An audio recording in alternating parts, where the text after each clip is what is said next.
Bienvenidos a un nuevo programa de Diario TV transmitido por radio.uchile.cl. El Luche. Este programa se llama así como un coqueto guiño a Rayuela de nuestro querido Cortázar, que habla sobre lo fantástico. En este primer programa, emitido por Radio Universidad de Chile, vamos a hablar justamente de lo fantástico, del terror, del miedo, del pánico, de lo desconocido. De eso que hace tanto tiempo extraña al ser humano y al mismo tiempo lo atrae. Para conversar sobre estos temas está con nosotros nuestro primer invitado inaugurando nuestro programa. Bienvenido, muchas gracias por estar con nosotros, Jesús Diamantino. Él es magíster en Letras de la Universidad Católica, candidato a doctor en Teoría de la Literatura y Literatura Comparada de la Universidad Autónoma de Barcelona. Además es crítico de cine y de televisión en el portal de la radio Bio Bio y en RIRCA de España. Es director del departamento y docente del Departamento de Expresión de la Facultad de Artes Liberales de la Universidad Adolfo Ibáñez. Además es miembro del Grupo de Estudios sobre lo Fantástico de la Universidad Autónoma de Barcelona y miembro del Grupo de Estudios de Representación, Ideología y Recepción en la Cultura Audiovisual de la Universitat Les Illes Balears. Jesús, queremos conversar contigo cómo la literatura influencia hoy día los medios audiovisuales, fundamentalmente las series de televisión, tan en boga hoy en día a través de los canales de cable, a través de Netflix y otras plataformas sobre las cuales se pueden ver estas series. Quiero que nos circunscribamos más o menos, porque podríamos hablar de 1000 series, pero a The Walking Dead, que entiendo que es un poco la que primero empezó a causar ruido, hablando de estos aspectos de lo terrorífico, con el caso de los zombies, el 2010. Luego Historias de Horror de América, el 2011. Después tenemos la serie Penny Dreadful, con mucho éxito, el 2014, que lleva además varias temporadas, 3 temporadas ya. Y la última, el año pasado, que tuvo mucho éxito, fue muy además comentada, criticada, con, ¿no es cierto?, gente a favor, gente en contra, la famosa Stranger Things, que personas al menos como yo la vio en 2 noches, todo el mundo se la devoró y lleva una sola temporada. Entiendo que la segunda temporada está anunciada para octubre de este año. Jesús, primero, ¿te parece si le explicamos a nuestros televidentes la diferencia de algunos conceptos entre terror, miedo, pánico, serie de suspenso, serie de ficción y series fantásticas? Bien, primero que todo, muchas gracias por la invitación.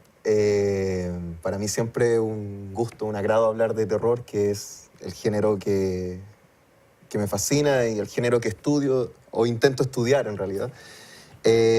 Primero que todo, es importante señalar que cuando nosotros hablamos de terror, cuando hablamos del género del terror, estamos hablando de un concepto que para la mayoría de las personas es bastante amplio, en realidad. Porque cuando hablamos de terror es la presencia de algo sobrenatural, algo extraño, una amenaza que produce algún efecto negativo en los personajes y en nosotros un efecto que sería el miedo, ¿cierto?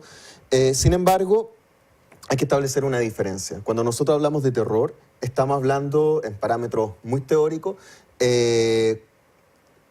hablamos de aquellas ficciones en donde se presenta un elemento que no tiene explicación, que perturba el mundo lógico que nosotros entendemos como lo real, y el efecto que eso causa al desestabilizar el mundo real es el terror. Sin embargo, el horror tiene otra connotación, porque es la presencia de algo siniestro, o mejor dicho, es la presencia de algo amenazante, pero reconocible en la realidad, como por ejemplo un asesino en serie. No es un miedo ominoso, no es un miedo desconocido, sino más bien dentro del horror se inscriben todas las ficciones o en el cine las películas de psicópata, el cine slashers, en fin. Ahora, por supuesto, hay un montón de series, de ficciones que entremezclan estos conceptos.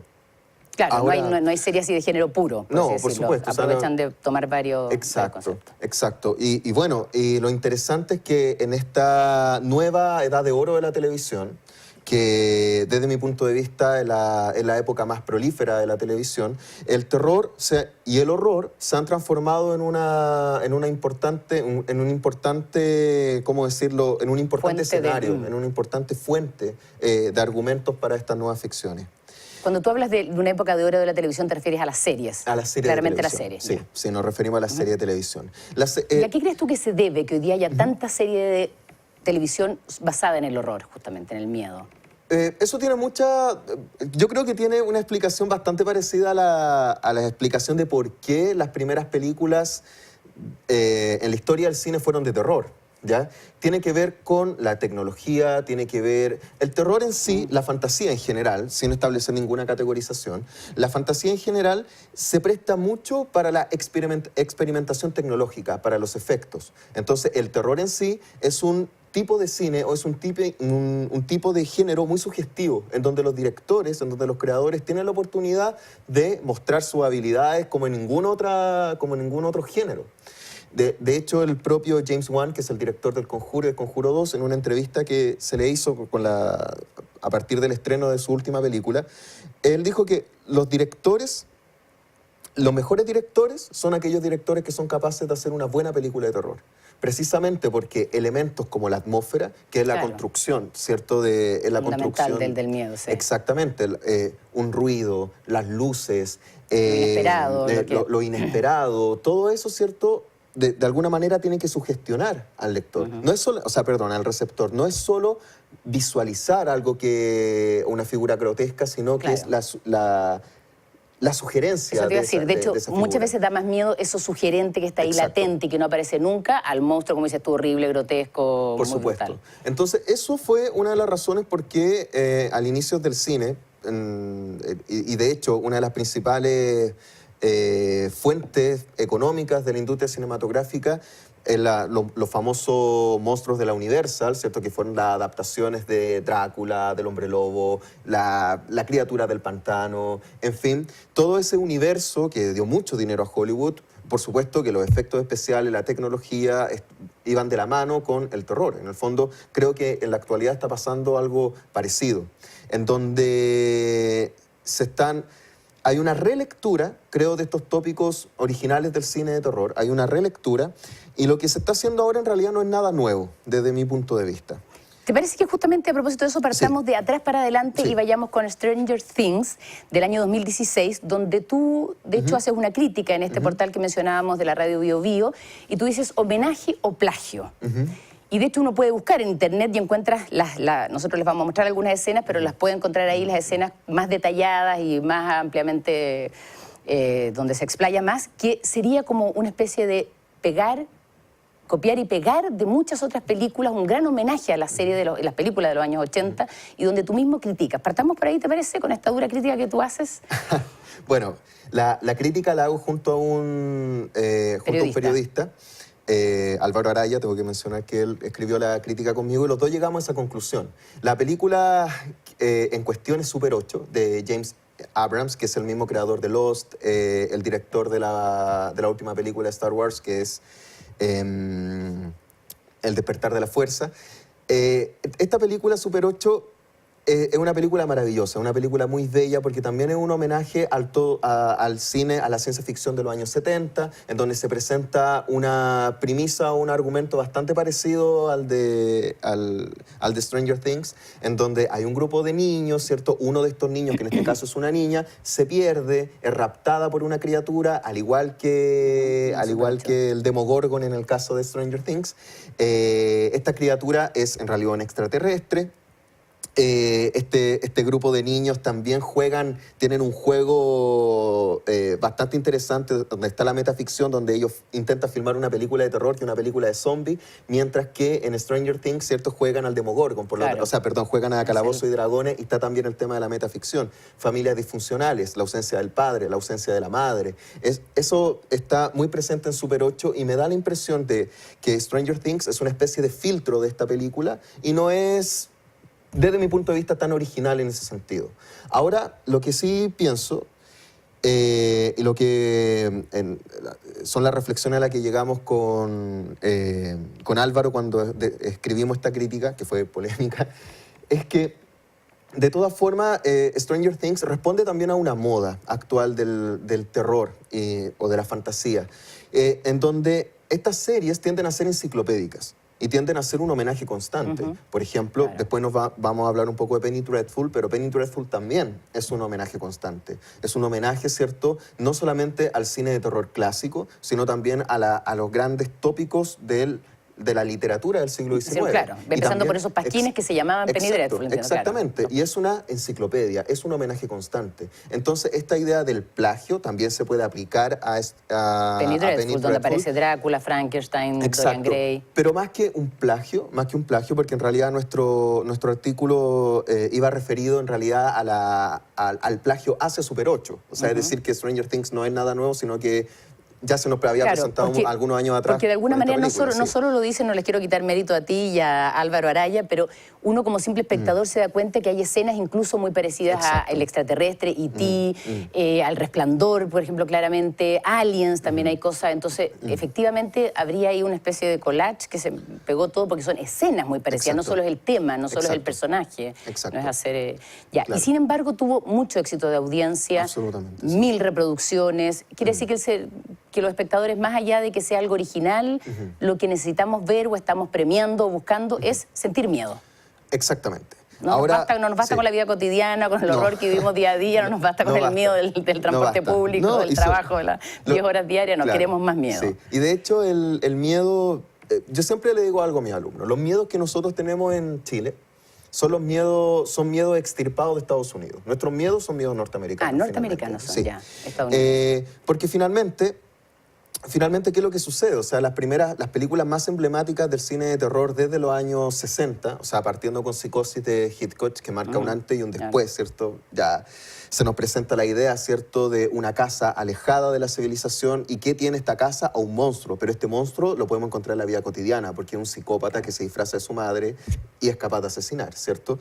Ahora, esta idea se desarrolla aún más con todos los conflictos que tiene Estados Unidos durante los 60 y los 70, películas como La Masacre de Texas, de Hooper, La Noche de los Muertos Vivientes de Romero, responden a estos miedos colectivos, que es el miedo a la guerra de Vietnam, es el miedo a posibles asesinatos, por ejemplo, las invasiones, exacto, por ejemplo, el asesinato de Kennedy, de Martin Luther King. O sea, muestra también una especie de miedo colectivo que se empieza a extrapolar a través de este tipo de cine, que es un cine mucho más riesgoso, es un cine que visualmente es muy fuerte, en donde la mutilación del cuerpo, la estética de la mutilación, la estética, ¿cierto?, de ver a un cuerpo destrozado, como son, por ejemplo, los soldados que vuelven de la guerra, que vuelven, ¿cierto?, mutilados. Esto se puede ver también como una especie de extrapolación o canalización de este trauma que se está viviendo. Ahora bien, por supuesto, este proceso ha ido cambiando, porque a medida que cambian los miedos, también cambia el cine. En el caso del terror, tanto la literatura como el cine y actualmente la serie de televisión también son una manifestación de los miedos colectivos que existen hoy en día. Un solo ejemplo. En cuanto a la figura del zombie, tenemos dos figuras del zombie. El zombie clásico, que es el zombie romeriano, que proviene de la película original de George Romero, de La Noche de los Muertos Vivientes. Es un zombie lento, es un zombie, ¿cierto?, que no es peligroso por sí solo. Siempre le digo a mis alumnos, si te mata un zombie tienes que ser muy tonto, porque en el fondo el zombie es peligroso en hordas, ¿ya? La horda zombie. Pero desde el año 2000, en el año 2000 precisamente, se estrena una película emblemática que se llama 28 días después, Exterminio, es conocida acá, de Danny Boyle. Y acá se plantea un zombie totalmente diferente. Un zombie que corre, es un zombie, ¿cierto?, que se infecta rápidamente, es un zombie en donde el apocalipsis es mucho más rápido en este sentido. Más poderoso de alguna manera. Poderoso, y es porque responde también a un nuevo miedo, que es el miedo a las enfermedades que pueden llevar a la aniquilación. Pandemia y a las... Exactamente. Guerra Mundial Z también responde a esa idea. Y bueno, en ese sentido los miedos culturales van cambiando y también el cine de terror. Creo que en la actualidad las series de televisión se marcan también con un miedo que es fundamental. El atentado del 11 de septiembre a las Torres Gemelas en el año 2001 también significó un punto de inflexión para el cine, sí o sí. No solamente para el cine de terror, sino también para la concepción y la visión de mundo del arte en Estados Unidos. Y ahora, por ejemplo, existe la idea, ¿cierto?, de asustarse con aquellos espacios que representan cierta seguridad. Por ejemplo, la Casa Encantada ya no es una casa embrujada que está alejada de la civilización, sino que es una casa que está en un suburbio norteamericano. Por lo tanto, el horror está entre nosotros, en el vecino. Exactamente, con el vecino. Ya no necesitamos alejarlo como un castillo gótico, sino que ahora el terror está ahí. Es decir, se presenta una falsa seguridad, ¿cierto?, que es de repente desestabilizada o violentada por seres que viven dentro de esta casa y que siempre han habitado ahí. O sea, el terror y lo sobrenatural siempre han estado conviviendo con nosotros. Está en la casa del vecino y mi hija va a jugar donde él. Ya. Y ahí estamos hablando de Historia de horror americana, precisamente. Perfecto. Que Historia de horror americana es la enciclopedia del terror norteamericano. Es a lo que le temen los norteamericanos. Da la impresión de que cada temporada, que es una historia distinta, está mostrando diferentes espacios de horror. O sea, el primero ese que tú dices, la casa encantada, la casa con vida, la casa del horror, la casa que se venga, que habita a sus muertos, que los acoge ahí mismo. Ya, hablemos un poco de eso, ¿te parece? Perfecto. De ahí las referencias de la literatura que tiene la primera temporada de Historia de Horror de América. Sí. Porque tenemos esta poética del espacio también dentro de la casa, ¿no es cierto? Haciendo referencia a Bachelard. En el sótano ocurre todo lo oscuro, los crímenes, donde viven los muertos, donde están, donde uno se puede encontrar por lo demás con ellos. Más arriba son las revelaciones, está la vida de los vivos y de los muertos, está la idea del revenido, del que vuelve a vengarse, ¿no es cierto? De que la muerte no termina con... o sea, nadie no termina de morir, sino que nosotros siguen vivos. La madre araña también, tampoco es la idea de esta madre, la encarnación del mal, o el hijo del diablo, si lo queremos llamar así. Sí. Cuenta un poco de dónde vienen y por qué tú dices que es una enciclopedia de los terrores de los estadounidenses. Primero, hay que señalar que Historia de Horror Americana es también la historia de la marginalidad, en términos sociales.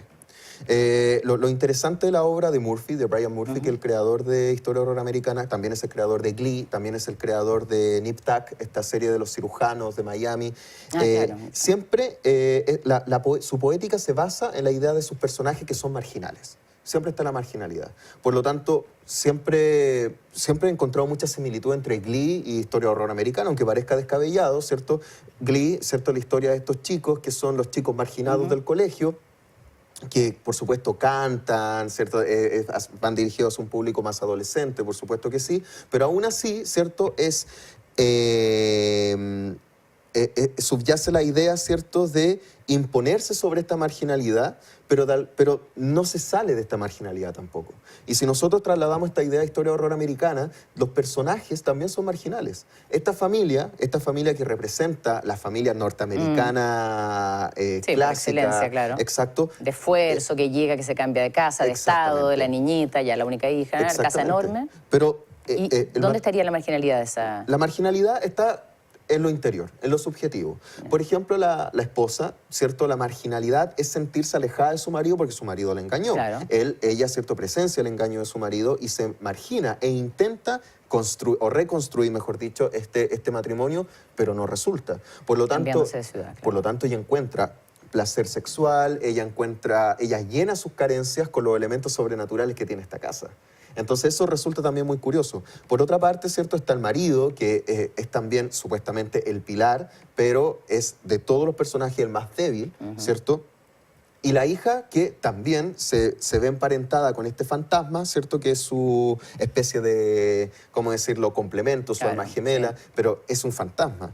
Así como ella también tiene una característica fantasmal dentro de su entorno social. Por lo tanto, ¿cierto?, lo que se ve acá de forma muy cínica y de forma muy, ¿cómo decirlo?, sórdida, es la desintegración de la familia norteamericana.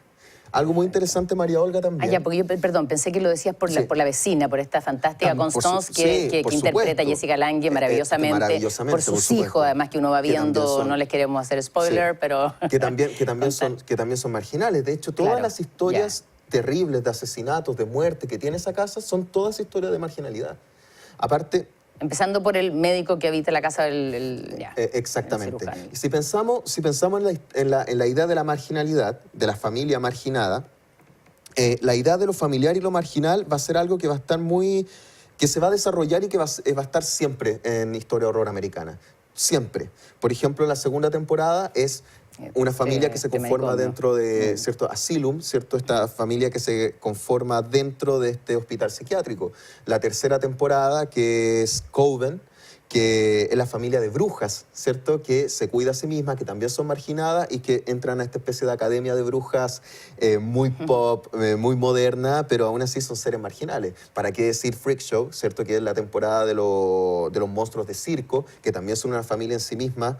Y también Hotel, donde en la temporada que protagoniza Lady Gaga, que no le tenía mucha fe, pero realmente se pasó excelente ahí.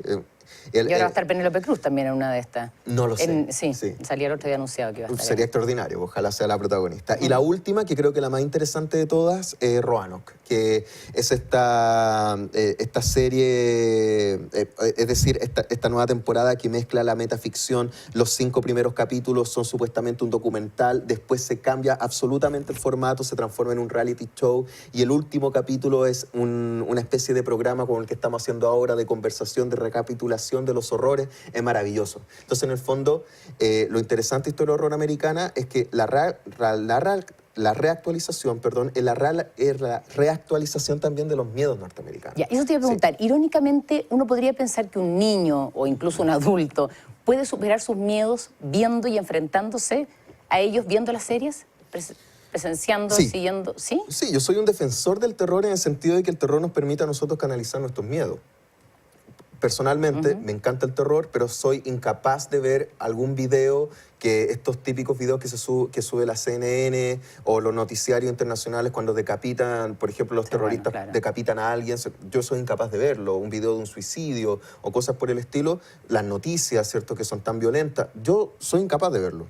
A mí me causa mucho horror, es decir, le temo a aquello que sí existe. La ficción me encanta. Porque pero un zombie comiéndose a un niño, despedazando un animal, un ciervo, quien sea, lo disfrutas. Lo disfruto, exacto. Porque de alguna forma creo, bueno, en mí es un poco más exagerado porque me gusta mucho el género, pero creo que en general las personas, ¿cierto?, cuando ven terror, todo este miedo que sienten frente al horror, que perciben en la realidad, lo caricaturizan, ¿cierto?, lo transforman y lo catalizan en algo que es ficción. Por lo tanto, es casi terapéutico la experiencia del terror del espectador en el cine. Ya, esa es la pregunta. ¿Llega a ser terapéutico? Llega a ser terapéutico. Pero, por supuesto, no vamos a poner a un niñito a ver una película de terror. O sea, también pero no creas, porque los niños pasan por una edad, 8 o 9 años, en que sí les gusta mucho lo morboso, el terror, tener miedo incluso y enfrentarse a eso. Así que de repente uno los protege porque a uno le da más miedo que el mismo niño.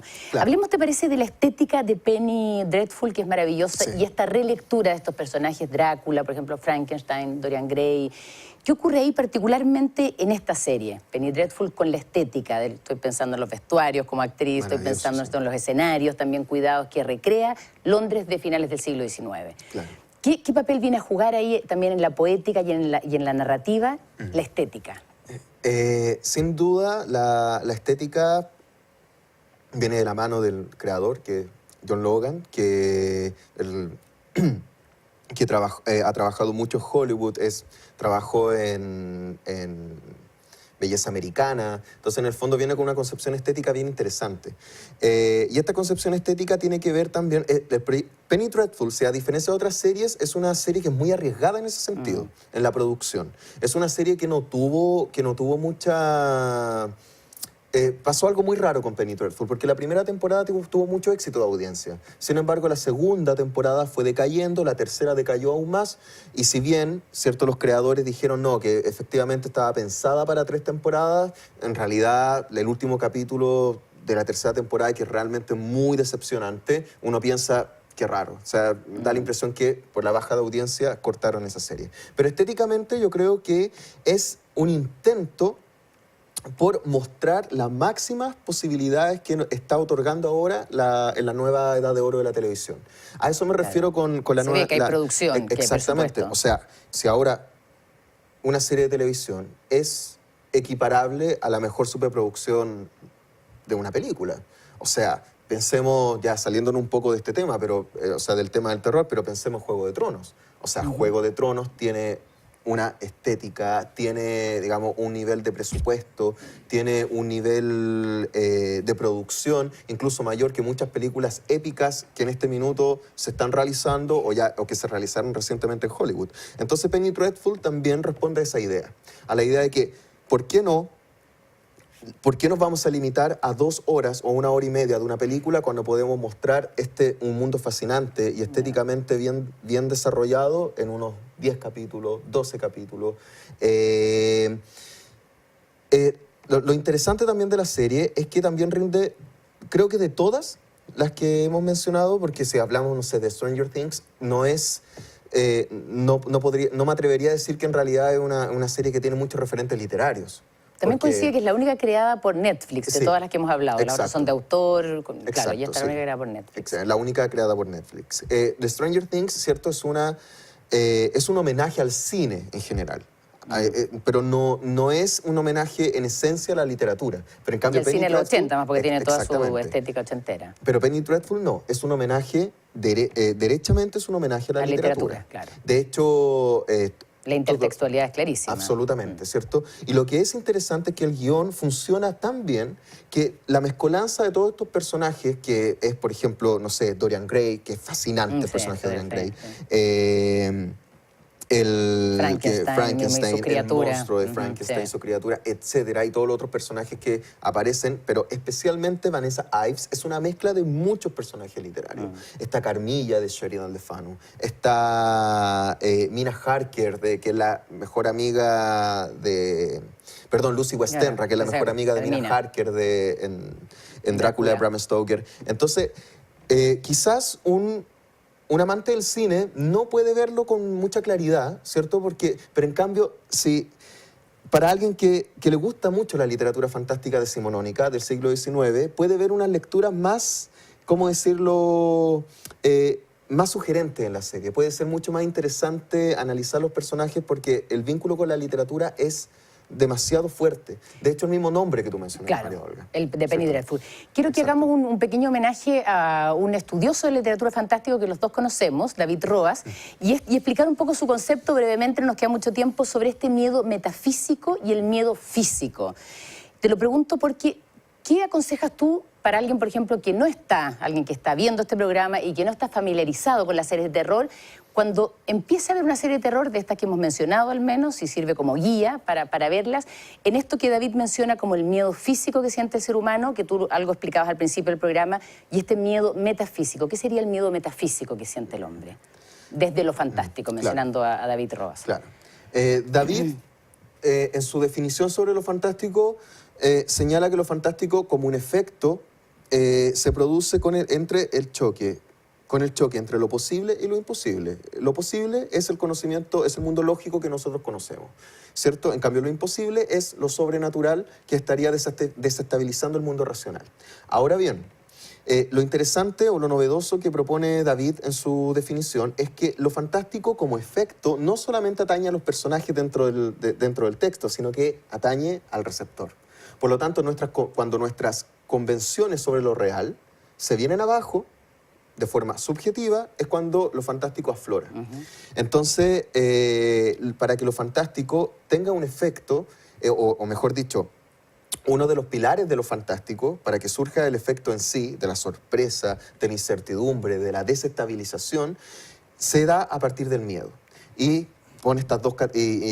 David, ¿cierto?, propone estas dos categorías. El miedo físico, que es el horror, ¿ya? Cuando se le teme el miedo algo, al asesino en serie, que te pase algo el miedo a tu integridad. Exactamente. Es que es el miedo más común que existe, ¿cierto? Y el miedo metafísico es aquel miedo a lo desconocido, el miedo a lo ominoso, el miedo que está por sobre nuestro conocimiento de la física, incluso. El que tú no hablabas al principio del programa. Exactamente. Por lo tanto, ¿tú recomendarías a alguien que se va a enfrentar por primera vez a una serie de horror o de terror, como se les ha llamado, de suspenso, es que lo disfrute, que se entregue a la pantalla, que trate de vivir lo que le pueda pasar con lo que está ocurriendo, con la historia? Sí, absolutamente, absolutamente. Bueno, hay para todos los gustos. Ahora, no hemos tocado a The Walking Dead, pero como tú decías, The Walking Dead fue una de las series, bueno, es la serie más vista de la historia, por lo demás, con más de 31 millones de espectadores. Y tiene más 7 temporadas. Sí, yo creo que vamos a hacer un programa especial de Walking Dead, porque no nos queda mucho más tiempo, así que agradecemos a Jesús Diamantino, que ha sido nuestro primer invitado de este primer programa de El Luche, donde iremos jugando y saltando de tema en tema para que usted se entere y nos vea